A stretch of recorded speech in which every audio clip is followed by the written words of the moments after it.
Vingegaard. Pogacar peut pas y aller. Christophe Laporte. Wout van Aert qui part maintenant avec Jonas Vingegaard. Attaque de Marlou.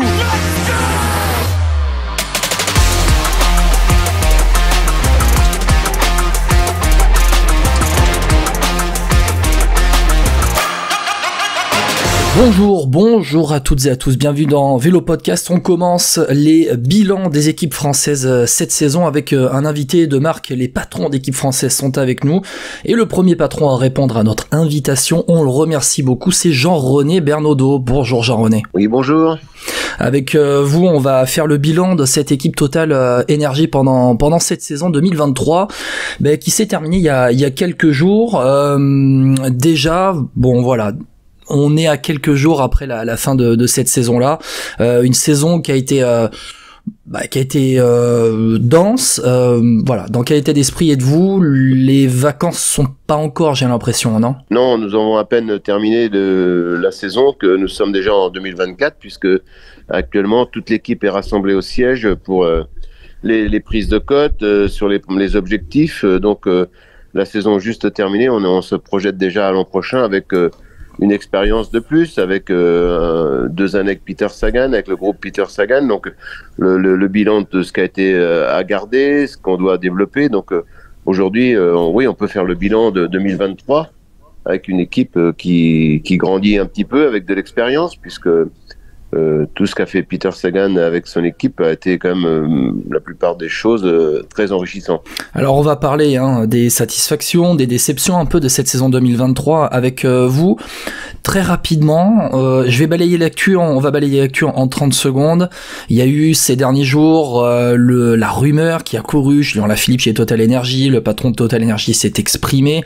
Très rapidement, est-ce qu'avec l'abandon de la fusion Jumbo-Visma Quick-Step, Julien Lafilippe en 2024 chez vous, c'est abandonné l'idée, on passe à autre chose? Bon, d'abord, cette fusion, c'est des choses qui me dépassent un peu. Je pense qu'aujourd'hui, nous, on est en 2024, on a fini notre dossier d'enregistrement, les engagements sont pris et à la même date que des choses que je viens de vous énumérer, des équipes veulent fusionner. Donc, il y a sans doute des engagements qui ont été pris qui peuvent pas être tenus.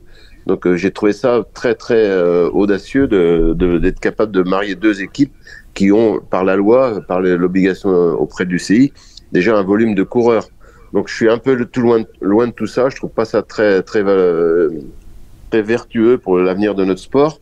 Mais voilà, il y aurait eu éventuellement, si cette éventuelle fusion avait eu lieu, il y aurait eu des coureurs en trop. Donc qui dit coureurs en trop?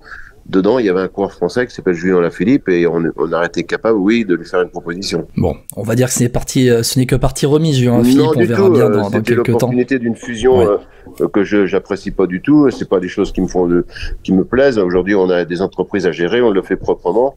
Et quand on parle de fusion, quand on est numéro 1 et numéro 3 mondial, ça fait un peu rigoler parce qu'aujourd'hui, nous, on n'est pas dans cette situation. On est bien plus loin dans la hiérarchie et on est des entreprises sérieuses et on fait pas des choses en octobre qui doivent se faire 1 an à l'avance. Bien sûr. D'ailleurs, ça peut interroger, on va terminer sur ce sujet-là, mais ça peut interroger aussi sur ce que peut être l'avenir du cyclisme de manière plus générale, quand on voit des équipes comme Jumbo-Visma qui peuvent avoir du mal à trouver un sponsor titre et qui négocient avec d'autres pour peut-être fusionner. Bon, ça, c'est un autre débat, Jean-René.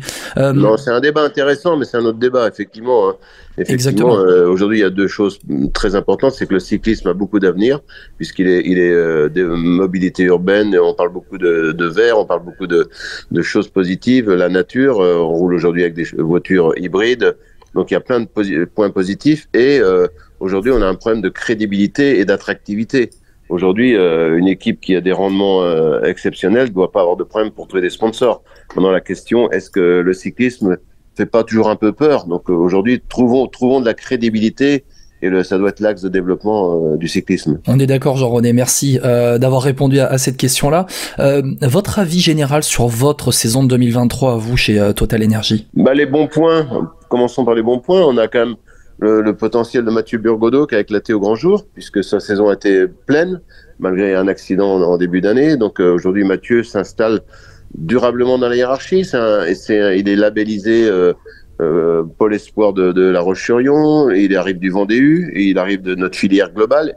Donc un petit peu après ce qu'a fait Thomas Vauclair, Mathieu Burgodeau voilà, nous inspire un petit peu pour grandir dans cette voie de penser au bénévolat, penser aux épreuves de jeunes et pas tomber dans le jeunisme. Mathieu avait aucun complexe à 18 ans. Beaucoup ont progressé. Aujourd'hui, il reprend sa place et c'est un élément important pour redonner un peu d'espoir au cyclisme en disant continuez à travailler et surtout de dire merci à tous les clubs qui font un travail de l'ombre et qui ne sont jamais récompensés. Donc, on a ce Mathieu Burgodeau, on a quand même aussi d'autres révélations. Sandy Dujardin, qu'on a récupéré au Vendée U il y a 3 ans, qui s'installe dans la hiérarchie. Donc, on va s'orienter sur une équipe un peu plus française pour l'avenir. Et voilà, ça, c'est les bons points. Savoir ce qu'est nos origines, ce qu'est notre axe de développement, ça va être plus la France, plus l'éducation, parce qu'aujourd'hui, le sport, par rapport à la société, doit être pris en exemple.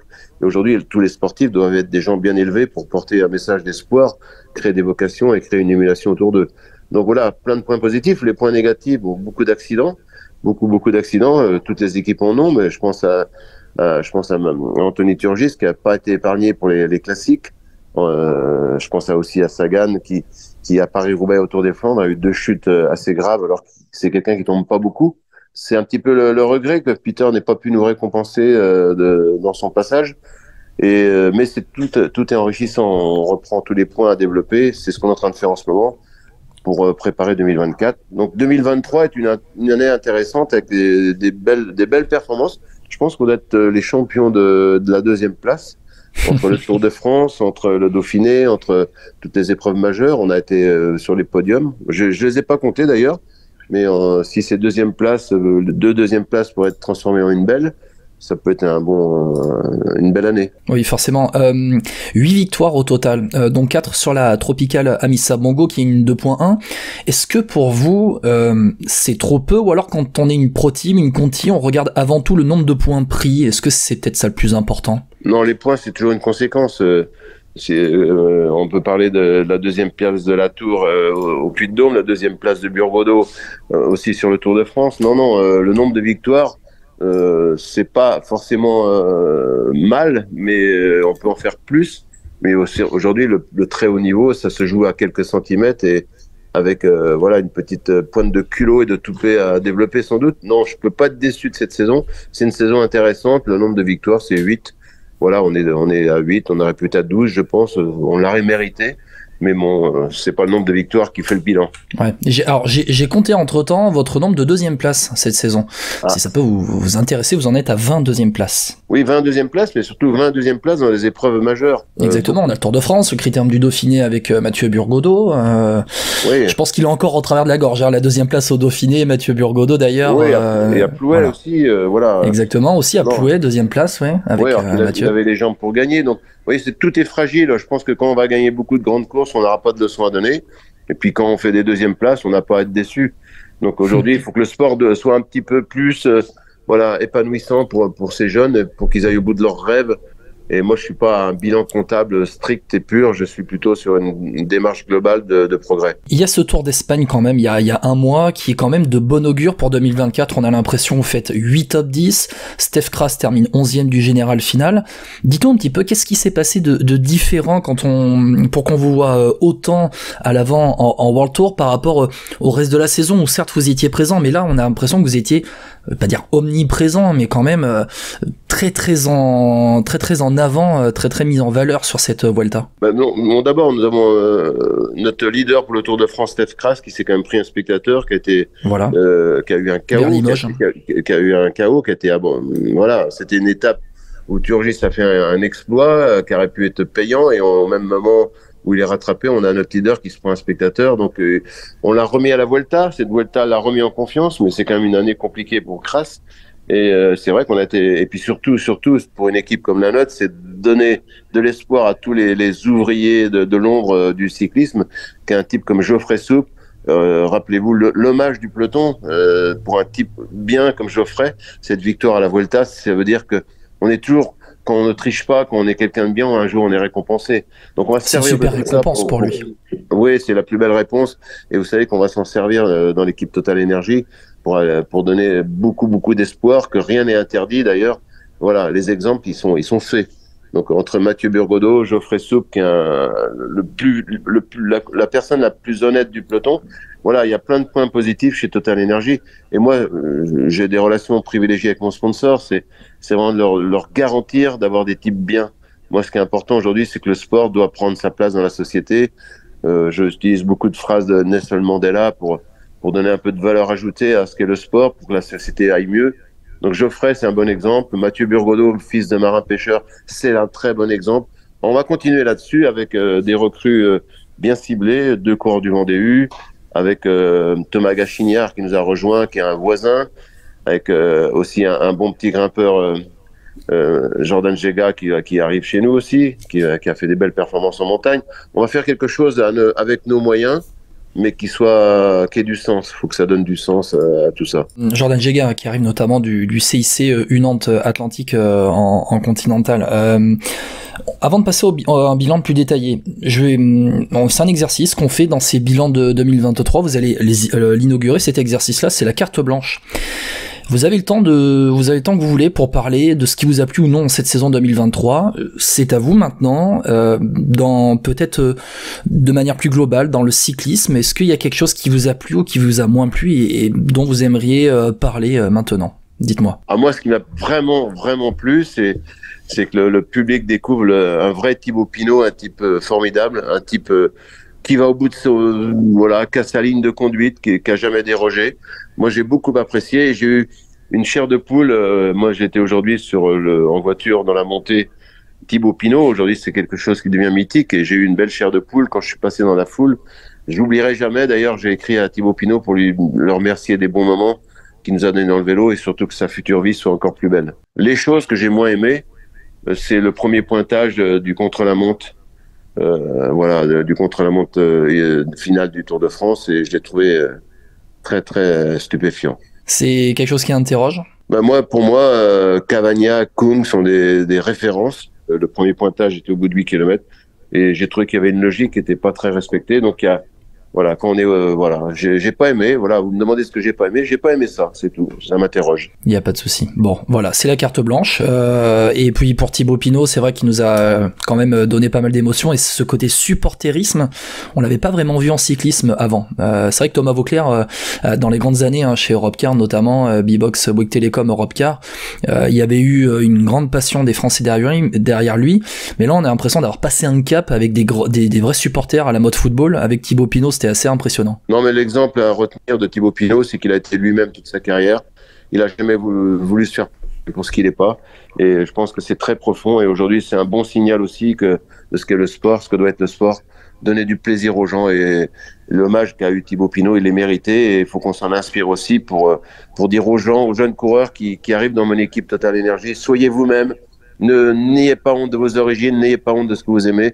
Moi, j'ai eu cette chance-là dans ma carrière à 19 ans de rencontrer un type qui m'a tout donné et il m'a dit ne te crée pas une double personnalité, les gens t'aimeront pour ce que tu es et c'est un peu mon travail au quotidien avec mes coureurs pour en faire des belles personnes parce que le sport c'est très peu de choses dans la vie, c'est une petite dizaine d'années, ça passe très vite et après c'est très long la vie et aujourd'hui il faut en faire des anciens sportifs qui peuvent être des exemples pour la vie au quotidien. Parmi eux, c'est la confirmation de cette saison chez vous, c'est Mathieu Burgodeau, qui s'est affirmé quand même, on va dire, au plus haut niveau mondial comme un coureur capable d'aller chercher de gros résultats lorsque la course se durcit. Il est sous contrat, il me semble, jusqu'en 2025 chez vous, vous allez en faire, et c'est déjà en fait l'une des têtes d'affiche de votre équipe. Depuis tout à l'heure, vous parlez beaucoup de faire développer les hommes, de se recentrer plus sur l'identité de ce qu'est, alors Vendée U, mais de ce qu'est Total Energy depuis la création de la structure. Il incarne en fait cet ADN Jean-René Bernaudot, j'ai envie de dire. Oui, vous savez, mon histoire elle est simple. Moi, je suis un fils de paysan, né d'une famille très nombreuse. J'ai rencontré quelqu'un qui m'a tout donné. Je veux être cette personne et tous les jours je pense à lui. Donc aujourd'hui, Mathieu doit incarner des valeurs fortes de famille, de courage, d'honnêteté, et puis de faire plaisir. Mathieu en Vendée, les gens l'aiment parce que c'est un type bien. C'est un type qui se lève très tôt le matin pour travailler. Son papa est exemplaire. Voilà, vous savez, quand on connaît la maman, le papa, c'est un peu le travail de nos futurs recruteurs dans ma structure. C'est d'aller voir quelles sont les origines de ces jeunes est-ce qu'ils auront le droit et l'honneur de porter notre maillot? Parce que un champion du monde mal élevé, c'est insupportable. Mathieu Burgodeau, 2024, c'est quoi ça doit être quoi son objectif par rapport à 2023? C'est de la mettre au fond, c'est de ne pas trop calculer, c'est d'y aller à fond. Il y a eu des deuxièmes places frustrantes pour lui, on en a parlé cette saison. Je le connais parfaitement, c'est quelqu'un de très ambitieux, qui sait ce qu'il vaut, et il a confiance. Et la belle victoire qu'il a eue, c'est qu'il est venu dans mon bureau parler de son contrat, les yeux dans les yeux, avec des objectifs. Il l'a fait seul, comme un homme, comme un leader, parce qu'un leader aujourd'hui, c'est pas un type qui est assisté. Un leader, c'est un patron. Et Mathieu Burgodeau, cette victoire, il l'a fait en fin d'année quand il a prolongé son contrat de 2 ans avec Total Energy. Il l'a fait entre un patron, un employeur et un coureur qui veut être leader. Et il s'est comporté comme un chef. Et un chef, c'est quelqu'un qui a les épaules. Mathieu a confiance en lui et veut transformer ses places de 2 en victoire. Je suis pas très inquiet parce que l'homme est solide et son éducation est très profonde. Pour le gamin de Noirmoutier, hein, donc on est vraiment là dans cet ancrage territorial que vous aimez en plus. Oui, c'est mon plus parce que c'est un milieu qui me donne pas beaucoup de plaisir. Donc aujourd'hui, ma dose de satisfaction est supérieure à mes ennuis. Et je continue grâce à des choses comme ça. Mais c'est notre rôle de dirigeant. Si on veut aller dans les affaires, c'est un autre milieu. Moi, je suis uniquement un patron d'une équipe de sportifs et mon objectif, c'est de donner du sens à ce qu'on fait. Et ce ne sont pas le monde des affaires. Pour moi, le business est qu'une conséquence de ce qu'on est. L'autre confirmation un peu dans cette saison, si je vous parle de Dries Van Gestel, qu'est-ce que vous en pensez avec un calendrier un peu plus compliqué en cette fin de saison 2023 pour lui par rapport à l'an dernier où il avait enchaîné pas mal de bons résultats, notamment sur les semi-classiques belges. Là, il était aligné plus sur la Vuelta avec des bons résultats pour Dries Van Gestel. C'est à la fois une confirmation, une surprise de l'avoir à ce niveau-là, mais une vraie confirmation des attentes qu'on avait vues en lui en fin de saison 2022. Oui, c'est quelqu'un qui est extrêmement fiable, gros travailleur, mais il avait vraiment dans les conditions de son programme 2023, il voulait connaître un grand tour pour passer ce cap. Il a 1 kilo de moins que d'habitude. C'est quelqu'un de très professionnel jusqu'au bout des ongles. C'est un vrai flahut qui connaît le vélo, qui sait rouler en vélo. Et ce tour d'Espagne, il l'a voulu, donc son programme a été un peu modifié. Mais aujourd'hui, il a pris cette dimension avec la Vuelta. Il veut en faire un bénéfice, un atout pour 2024. Et c'est dans la logique de ce qu'il nous donne. Dries, c'est quelqu'un de très précieux, de très professionnel. On est très content de lui avoir tendu la main il y a quelques années pour qu'il aille au bout de ses rêves. Et c'est la fiabilité et le professionnalisme. La filière belge se développe bien chez vous, on a l'impression? Non, nous avons 2 coureurs belges. Sur l'effectif de l'an prochain, on sera 22-23 coureurs et il y aura 2 coureurs belges seulement. Donc ce sont nos voisins et le cyclisme en Belgique est très vivant et on est très heureux d'être en Belgique. Donc avoir des coureurs belges chez nous, c'est un petit plus parce que quand on est à la frontière des 4 jours de Dunkerque, on a le peuple du Nord qui est chaleureux. Et puis quand on est en Belgique, c'est des belles fêtes. Et avoir Dries Van Gestel dans l'équipe pour les Flandriennes et Stef Kras pour les courses à étapes, ouais, c'est un petit clin d'œil et parce que le peuple belge nous le rend bien quand on va chez eux.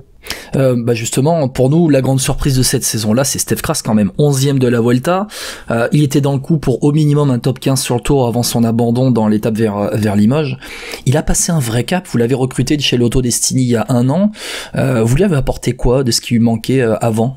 C'est quelqu'un qui prépare ses objectifs.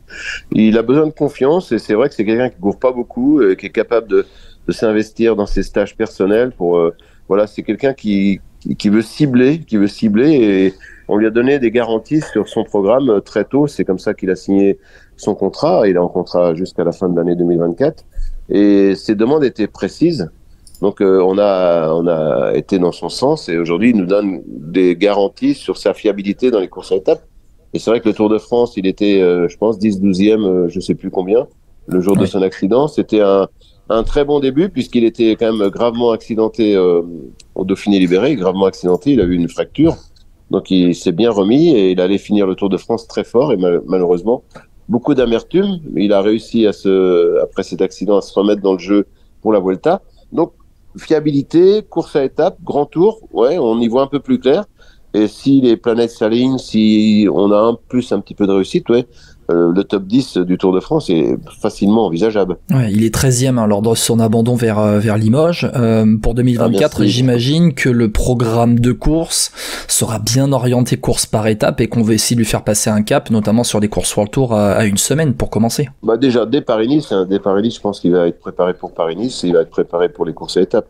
Oui, on connaît bien pourquoi il est là et lui, c'est très bien où il peut exceller. On va passer au côté déception. Alors pour nous, il y en a deux principales. Dans Vélo Podcast, on élude de aucun sujet. Pour nous, première déception, vous l'avez dit, il était aussi un peu malheureux, c'est Anthony Turgis. Pourquoi ? On l'attendait beaucoup en début de saison, notamment sur la campagne de Flandrienne, notamment avec le soutien de Peter Sagan. Il fait 9e à San Remo, un an après sa deuxième place, mais bon, pour lui, on a l'impression que c'est quand même trop peu, il fait 17e du ronde. Il lui manque quoi pour passer le gap, le step au-dessus, pour aller se bagarrer au minimum top 5, hein, avec, sur les grosses courses pavées, parce qu'il les a dans les jambes, on a l'impression qu'il stagne aujourd'hui un peu, Anthony Turgis. Ah, c'est vrai que si on fait un comparatif 2022-2023, il a pas fait une belle carrière une belle campagne de classique.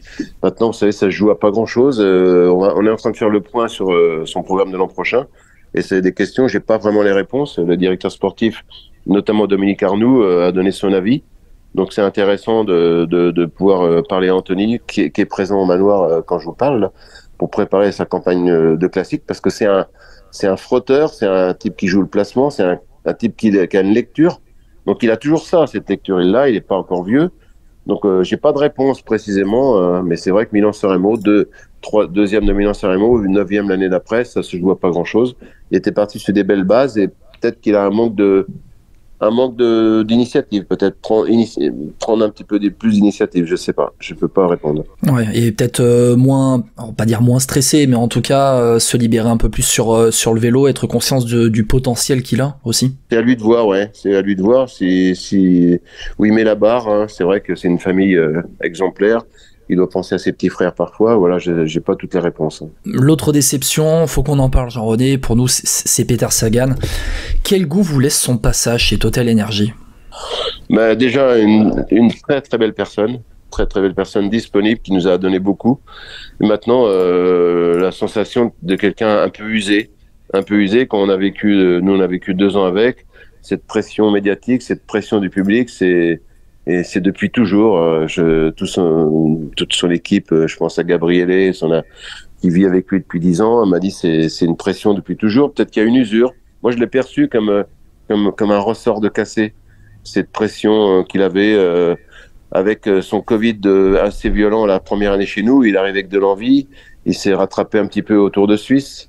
On a senti, voilà, la déception, c'est que sa porte de sortie, il l'a pas fait avec ce qu'il aurait mérité, avec les honneurs. Même si au Tour de Vendée, sa dernière course, il a été jusqu'à 100 mètres de l'arrivée à emmener Jason Tesson qui avait perdu sa roue. Donc il va nous laisser un souvenir d'une très très belle personne. Voilà, on met les pieds dans le plat, il y a pas de souci pour ça, mais est-ce que l'argument il était sportif, il était commercial ou il était que commercial de ramener Peter Sagan chez vous, d'une manière d'être plus visible aussi? On sait que est-ce que ça peut être dû à l'économie du cyclisme qui repose en grande majorité sur la visibilité, la capacité à vendre sa marque? On a vu Peter Sagan nous dire c'est pas Versailles ici pendant tout le Tour de France. Donc pour Total Energy, c'est une visibilité. On a l'impression qu'il y a ce sentiment de gâchis et que Peter Sagan était avant tout un coup commercial de la part de Total Energy. Non, absolument pas, parce que la négociation s'est faite entre lui et moi uniquement, et j'ai fait avec mon budget. Et voilà, c'est Peter Sagan nous a apporté plein de choses, et on en est très très content. C'est une belle histoire. D'ailleurs, on va se revoir bientôt. C'est pas un truc commercial. Peter Sagan, c'est une économie autour de lui. On en a bénéficié. Voilà, c'était un vrai bénéfice. Il nous a apporté des marques premium, et aujourd'hui, on sait où on est, on sait ce qu'il nous a apporté. Et la réponse, elle est claire, j'ai fait avec mon budget, c'est Peter Sagan. C'est quelqu'un qui a un écosystème autour de lui, et toutes les équipes, notamment Bora, on a bénéficié avant moi. Je vais terminer sur le cas Peter Sagan. On a l'impression malheureusement que les grandes stars, lorsqu'elles arrivent chez les équipes françaises, et je vais citer d'autres cas dans d'autres équipes aussi, on est Greg Van Avermaet chez AG2R, Elia Viviani chez Cofidis, André Greipel chez Arkea. C'est vrai qu'on a eu le malheureux Niki Terpstra chez vous, son passage chez vous a été assez malheureux avec notamment sa grave chute. On a l'impression que c'est pas vraiment gage de succès de ramener une grande star dans les équipes françaises. Et pourtant, année après année, on a l'impression que les équipes françaises continuent de ramener des stars qui sont un peu sur le déclin. Vous en pensez quoi de ça? Écoutez, moi j'ai amené Niki Terpstra. On parle d'un triple champion du monde, Peter Sagan quand même, c'est une superstar du peloton. Peter Sagan, je vais pas vous refaire son palmarès. Je pense que j'ai répondu tout à l'heure. Peter Sagan, il avait envie de venir chez nous parce que tous ceux qui le croisent aimaient Peter Sagan, et son premier manager, c'est quelqu'un dans ce milieu à qui j'ai des très bonnes relations, qui lui a dit que Jean-René, tu seras heureux. Et lui, Peter, il nous avait choisi, il voulait, et nous on avait envie. Donc voilà, je peux pas vous en dire beaucoup plus. Aujourd'hui, je vous redis qu'il va nous laisser un beau souvenir d'un type bien, avec une économie autour de lui qui est le principe des budgets français. Et on peut pas comparer Peter Sagan à d'autres sportifs. On peut pas comparer, par exemple, Niki Terpstra qu'on a recruté avec Peter Sagan qui est dans une toute autre dimension. C'est difficilement comparable. Pour terminer, Jean-René, sur ce bilan 2023 de la Total Energy, j'aimerais rapidement qu'on parle de deux coureurs, mais on va élargir le sujet un petit peu, vous allez voir. Valentin Ferron, Sandy Dujardin. Valentin Ferron et Sandy Dujardin qui ont brillé sur les manches de Coupe de France, notamment, et qui ont été promus en fait de chez Vendée dans les effectifs professionnels. J'aimerais qu'on élargisse le débat sur les DN, les divisions amateurs, sur les Conti qui qui fleurissent aujourd'hui chez les équipes professionnelles. Vous étiez précurseur avec Vendée il y a quasiment 20 ans, il me semble, même plus de 20 ans. Est-ce qu'aujourd'hui le modèle des équipes en DN, des équipes réserves en DN, est-ce que ce modèle est encore viable? Est-ce qu'à l'avenir, la Conti sera un passage obligatoire, monter une équipe Conti? Non, c'est beaucoup plus profond que ça. Aujourd'hui, le vrai problème, et personne n'en parle, c'est qu'une équipe World Tour française, aujourd'hui on en a beaucoup en France, a l'obligation de faire le calendrier français. Donc une équipe continentale dans une World Tour française, c'est un gros plus, puisque ça leur permet de faire un mix pour les Coupes de France, pour pouvoir préparer les objectifs par rapport aux équipes étrangères qui courent beaucoup moins. Donc aujourd'hui, une équipe française World Tour doit avoir une équipe Conti pour pouvoir passer le cap des 30 coureurs. Donc aujourd'hui, il y a un mix sur les classes 1 qui est possible, avec une continentale. Donc c'est une manière déguisée de passer le nombre de 30. Donc c'est ça l'avenir des World Tour françaises, pour pouvoir accéder aux épreuves majeures avec une préparation optimisée. Deuxième réponse à votre question, les DNA ont fait beaucoup de bien. Aujourd'hui, la DNA a été structurée il y a quelques années, a porté ses fruits, et aujourd'hui elle est en danger. Elle est vraiment en danger. La N1 est en danger. La 4e division, si on veut parler plus simplement, elle est en danger parce que le jeunisme existe, mais moi je peux vous donner la liste des coureurs qui ont réussi à 25 ans, et elle est très très nombreuse, très longue, elle est bien plus longue que ceux qui ont réussi chez les pros à 20 ans. Donc on verra la casse de la 3e division dans quelques années, puisque ceux qui prennent la 3e division, ils ont 2 ans pour réussir, et au bout de 2 ans, est-ce qu'ils seront gardés? Alors que moi, les scientifiques de ce qu'on m'a dit de la vie, c'est qu'en physiologie, on progresse jusqu'à 25 ans. Et moi, je ne veux pas accepter qu'un coureur à 24 ans soit vieux, c'est pas vrai.